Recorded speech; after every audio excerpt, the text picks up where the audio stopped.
Well, good morning. This is Plant Smart Living with Farmer Fred. Really glad you could join me today out here in the vegetable garden.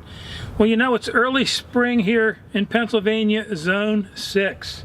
It's a beautiful day. It's warmed up a little bit. And so today I thought I would take you on a tour, a pre-season tour of our vegetable garden, and just explaining some of my different raised beds and what I plant in different areas throughout the garden, because we're going to be planting our cold weather crops like our lettuce or kale or broccoli and cauliflower. And so thanks for joining me today.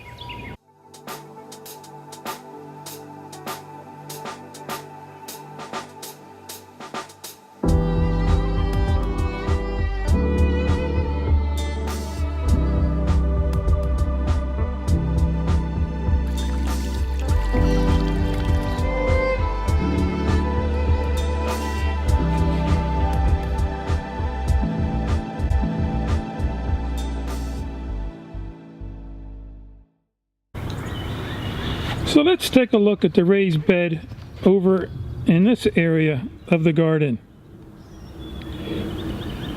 So in this section right here, as you can see, I have black plastic that I use here. I grow my tomatoes and my peppers in here, and I also grow my broccoli right here. But you know, the black plastic really helps suppress the weeds, warms up the soil in the early spring, and also holds in the soil moisture. And you know, the peppers, green bell peppers and your tomatoes, they love warm feet. And so, you know, the black plastic really helps my plants thrive here. I also use a drip irrigation system underneath the plastic. I just used 1/2-inch PVC conduit and drilled some holes, 1/16-inch holes in the conduit. And so I added a border around this bed a couple years ago so I could raise the soil level up. I also use a composted leaf mulch that's amended with topsoil. I get that in bulk from Barnside Compost. I get about 5 to 10 yards every year. I pay about $30 a yard and maybe $20–30 for delivery. But for me, that's the cheapest and cheapest way for me to buy my composted leaf mulch rather than buy bags. And then in this garden here, where I have the edge of the garden here, where I have my broccoli, I grow about 18 plants of broccoli there. I'm going to be doing that real soon. And then I have a low tunnel hoop house that I cover with a spun bonded polyester. And then right in the beginning or front of the garden here, I grow some lettuce. And so I'm really excited. This is season 3 of Plant Smart Living Gardens. And I'm going to be going to Ray's Nursery to buy some seedlings or transplants. I'm going to be getting some broccoli and some kale and some cauliflower. And so, you know, I also have another section back there of raised beds. And then beyond that, I have an area where my potato patch area is, where I also grow some other type of vegetables. And so let's go take a look at our raised beds in that back area. I also have this little workstation at the end of my garden that I prepare a lot of my vegetables. So let's take a walk over in this back section, and I'll talk about these raised beds in this area. And I also have my garden structure over there. And so this back section here, I have 3 raised beds, and each raised bed is 4 foot wide by 32 feet long, and it's divided into 4 8-foot sections. And I use a 2x10 around the perimeter. It's a treated lumber. And today, you know, they don't treat the treated lumber with arsenic like they used to years ago. I think it's copper based, and so I don't have a problem using it. Some people might like to use cedar or even fir or white pine for their beds. And then I have here, I like having garden trellises in my garden. I'm going to be growing my sun gold cherry tomatoes up these trellises here. I also grow some morning glories up my trellises. But I just love having the trellises in the garden. They add a nice design feature in the garden. They add a little bit of vertical. It's always nice to grow vertically in your garden to save space. I also use some of those cattle panel trellises for growing a lot of my vegetables up. And then And between these two beds I have 4-foot spacing here. I would recommend at least 2-foot minimum. You know, you have to make sure you get a wheelbarrow up there or some kind of lawn cart. Also, this section here has like 8 foot in between, because this section here on my left, I grow my melons and my sweet potatoes. I'll also be growing my lettuce here and my kale in these gardens. I grow some indeterminate tomatoes in the back section there. And I also use a drip irrigation system on these beds right here. And these are also filled with my composted leaf mulch that I amend with topsoil. And so let's take a closer look over there at the garden structure.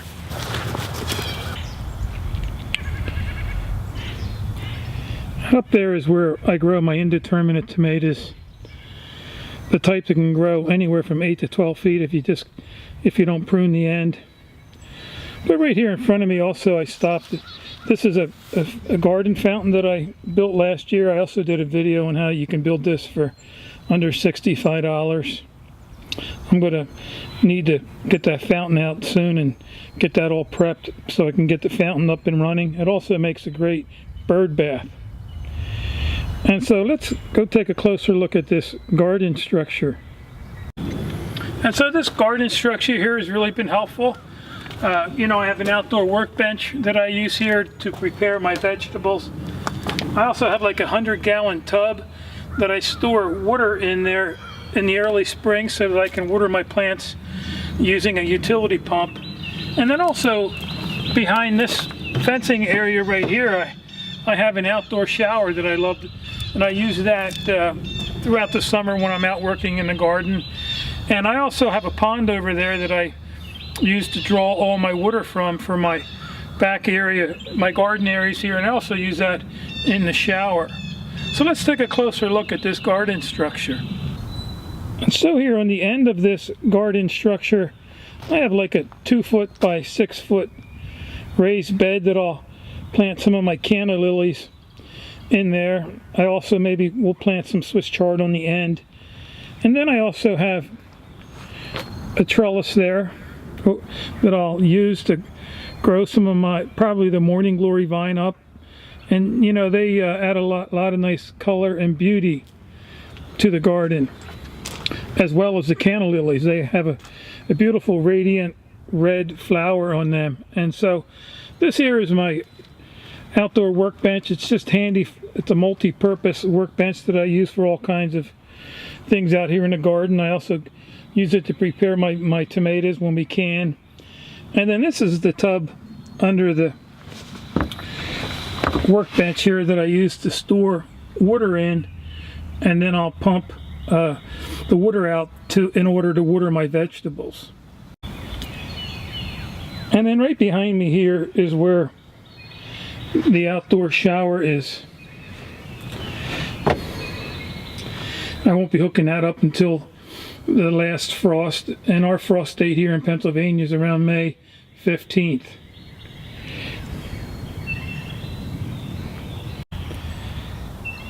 Also in the areas between my raised beds, I use a red shale that I bring up from the creek. I have a creek down below my 10-acre property. And so this has been very handy. It's a one-time deal here. Once you put it in, you don't have to add any more. And so adding this stone and it also looks nice and natural. I also like to stain my outdoor trellises and structures like a mocha brown. That way it blends in with all the trees and the outdoors. It's a similar color that you would see at these state parks here in Pennsylvania. And then here on the end of my garden structure, I have some boulders. They add a nice element to the garden, anchors the garden down. But here I'll grow one of my big tropical looking elephant ear plants up at the end. And I also have a vine growing up there at the end of the trellis. And so on this side of my garden structure, I have another trellis here that I grow my Malabar spinach up. I grew Malabar spinach for the first time last year, and I'll tell you what, I was amazed how it produced a really nice leafy green all through the summer.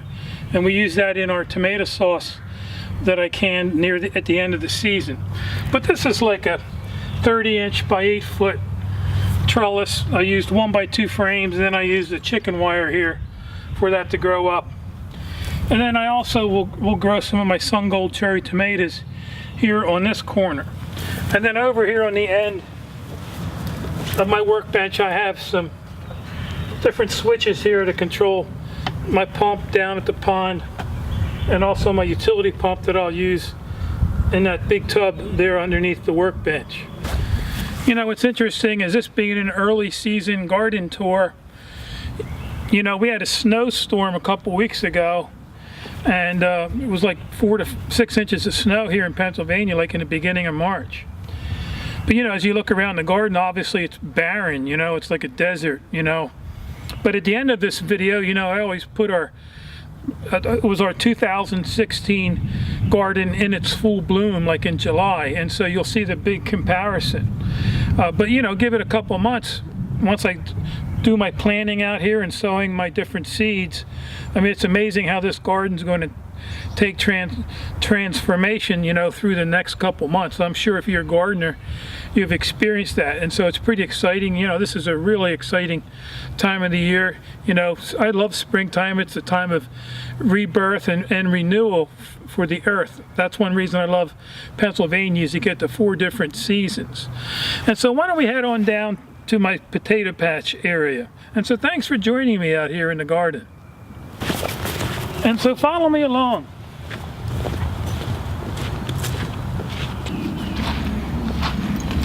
And so last year I started using these cattle panel trellises.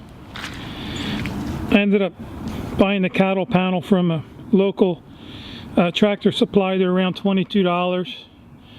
And they're just a beautiful trellis, an easy trellis to set up. I did a couple of videos on how to install these.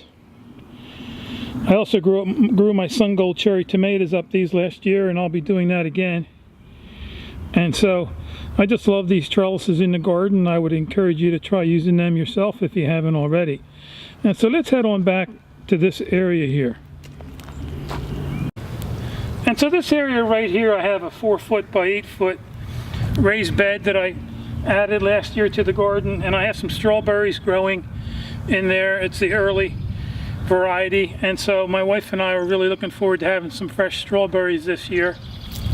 And then over here I have a trellis that I made. I took like a 4-foot tomato cage, and you turn it upside down, and then I added a fence section, you know, on top of it for growing up some of my beans. And so let's go take a look at some of the area where I'm going to be growing my potatoes this year. And so this area for the potatoes, my potato patch area, is right here. I have 3 different rows.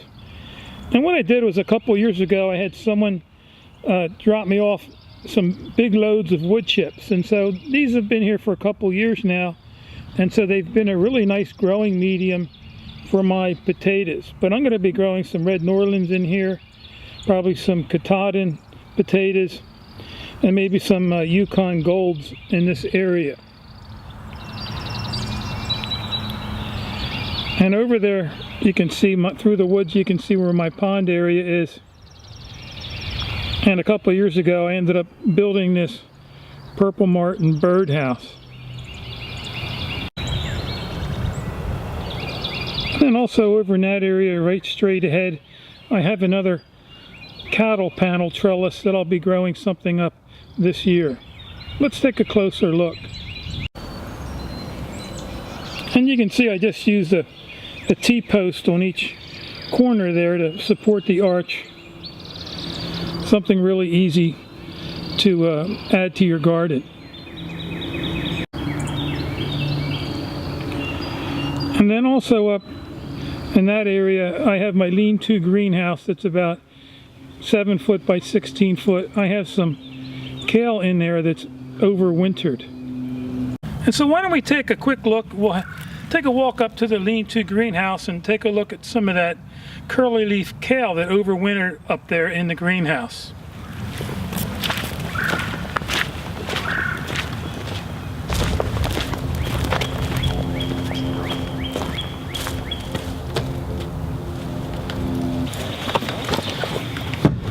And so why don't we take a little closer look at some of these kale plants that I have here growing.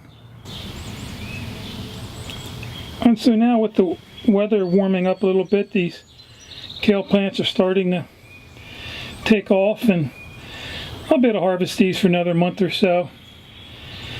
And then I'm going to be planting some new plants in here.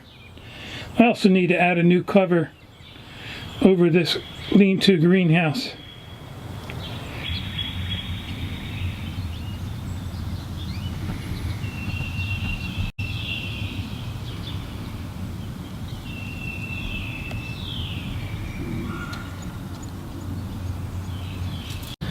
And so I also cover this with a spun bonded polyester.